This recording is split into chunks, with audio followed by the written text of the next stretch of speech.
It's Friday and we have some tea to discuss. Let's get into it.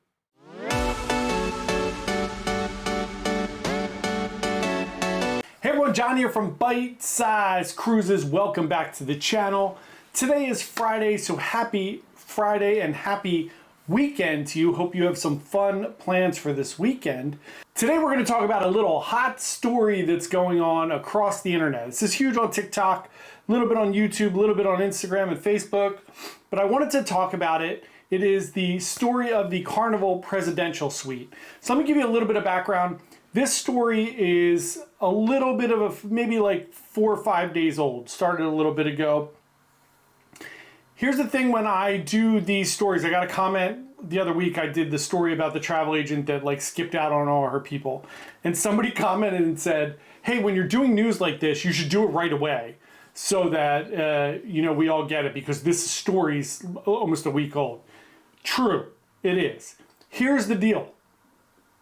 One, I want to get all of the information before I jump out and start giving my opinion or assuming what happened, right? Which we're still going to do a little, there's still going to be a little bit of an assumption. Two, I am not a journalist. I don't know how many times I could say this. I am a travel advisor. I'm here to give you the best information I can about cruising. So if I'm covering news or if I'm covering something that transpired, I am not a journalist. So I'm going to wait till all the journalists have compiled all the information, then I'm going to give my opinion on it. And then the last thing is, as I talk about a lot on this channel, anything that's like super sad or awful or terrible, I just don't talk about. It's not what I want to cover. Drama, however, I'm fine with. I will get into a little bit of drama, as long as it's not anything crazy. So let's get into this story. So this woman, and I'm not going to use anyone's names. I just don't think that's right either, even though she put herself out there, and that's probably one of the reasons this happened. But so this woman booked a Carnival Presidential Suite, which is the nicest suite on the Excel class ships, to go obviously on a cruise. She paid somewhere in the neighborhood of $12,000 for this cabin. She booked it, so she says, about a year ago. I have to take her word on a lot of things because that's all we could do. So she booked all of this stuff, and then 2 days before the cruise, she got an email that 2 of her excursions were canceled. So she called to find out why the excursions were canceled, and she found out her entire cruise was canceled. So of course, she did what everyone does, is instead of getting all the information together, like I just talked about, she just went right on TikTok. So not really. She did talk to someone on the phone for a few hours, or however long it was, I have no idea. But she did talk to them. The first person said that it was a glitch in the system. Then she talked to her supervisor. The supervisor, or the second person there, said, no, someone canceled the cruise. So then there was all of this drama on the internet. So she came online and said, somebody canceled my cruise. That shouldn't be able to happen. Then all of a sudden, somebody said, well, there's a glitch in Carnival where you could just add somebody's cruise if you know their name and booking number, and you can cancel it. That's not necessarily a glitch. There are a combination of things that you need to know in order to cancel or to add things to a booking or anything like that. So yes, if you call Carnival and you have enough information, like the reservation or booking number, like your name, like the ship and sail date, a bunch of information, if you can get pretty far down that line, you can certainly cancel a cruise. So as we dig into this and more information comes out, and she had an online kind of back and forth with John Heald. John Heald said there's more to the story, right? So we get into all these things. I'm not sure that we'll ever know exactly what transpired here, but here's what I think happened. So she has come out since and said that it seems like she was she's calling it like a victim of stolen identity, which I guess is kind of true. But here's the thing, they went online and apparently they shared their countdown.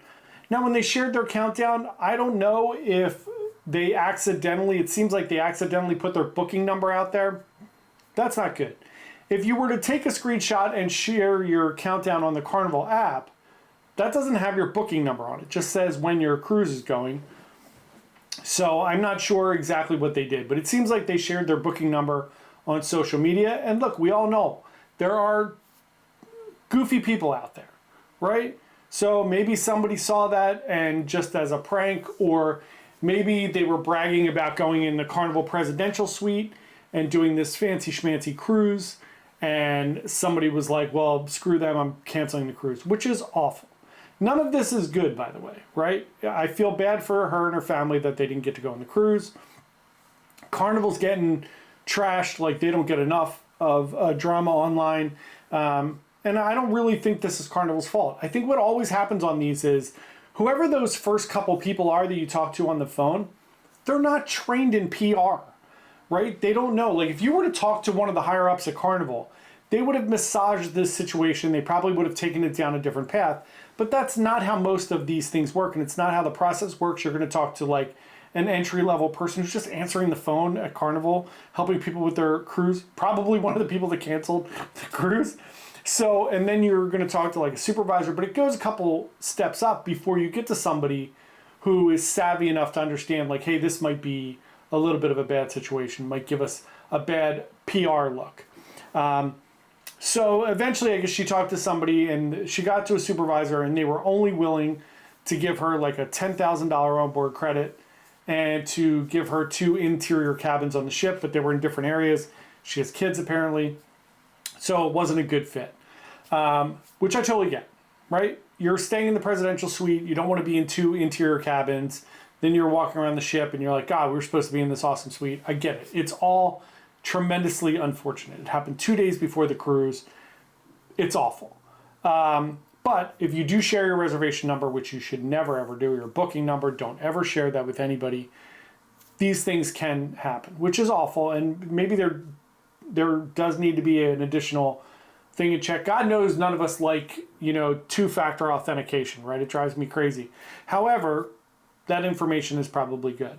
Now, it's very easy for me to come on here as a travel advisor and say, this is why you don't book direct. It has nothing to do with that, right? Now, if you use a travel advisor or a travel agent, then we would have to call and cancel that cruise. But I've heard of people calling and canceling on their own and not letting me know that they did that, which they shouldn't be able to do. So there are wacky things that get through the cracks, right? So that's why it's very important. Keep your personal information private, and don't give out those type of things unless it's to your people that you're sailing with, or your travel advisor or whoever it is, right? So I think that is what happened, which is all very unfortunate. I do, like I said, I feel bad for them. I feel bad for John Heald all the time because I feel like he just gets dragged all the time. Poor guy is just out there doing God's work and he's just getting trashed nonstop. But this story is really interesting, and again, it does give us all a little bit more information about cruising and traveling. I do hate this culture where, like, the second something happens, it's on TikTok or Instagram, but I get it. You're trying to get results, you're trying to get a situation resolved that you don't think you're getting, that's being handled appropriately, so I understand it. I get why people do it. I think sometimes they jump the gun to do it.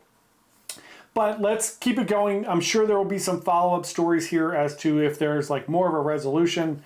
Everybody and their mother has interviewed this person, and they're getting their 15 minutes of fame on the internet, for better or for worse, on that. But again, that's why I'm not using any names or anything. I'm sure you can Google it and you'll figure everything out. Her name's in her profile and she's everywhere. So that's the story for today. I wanted to come out and talk about it.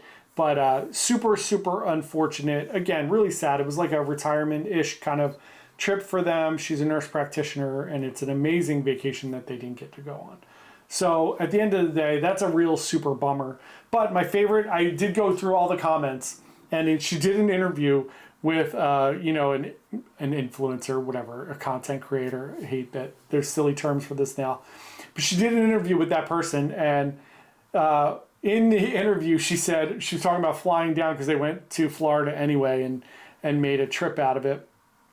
And the funniest comment I saw was in the interview, she talked about flying, and they said, could you like do something different? And she's like, no, I had to call Frontier and do all these things with the airline. And somebody said, you booked a $12,000 suite and you flew Frontier. That's the problem right there. So yeah, that's the story for today. I thought it was an interesting story. I always try to get these and try to figure out if there's a lesson in there. And again, the lesson today is don't give out that booking number. Be really careful what you share online anyway in your social media. And that's the story for today. Let me know. I'm sure people have comments. Let me know if you have comments below. If you think that I waited too long to talk about this story, that's fine. You can comment that below as well. Hope everybody has a wonderful, wonderful weekend.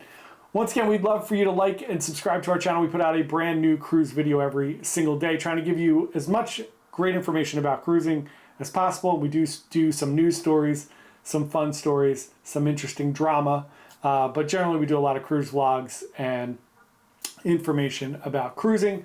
We do a live stream every Wednesday. Come hang out with us at 7 o'clock Eastern time, and we do cruise news every Sunday.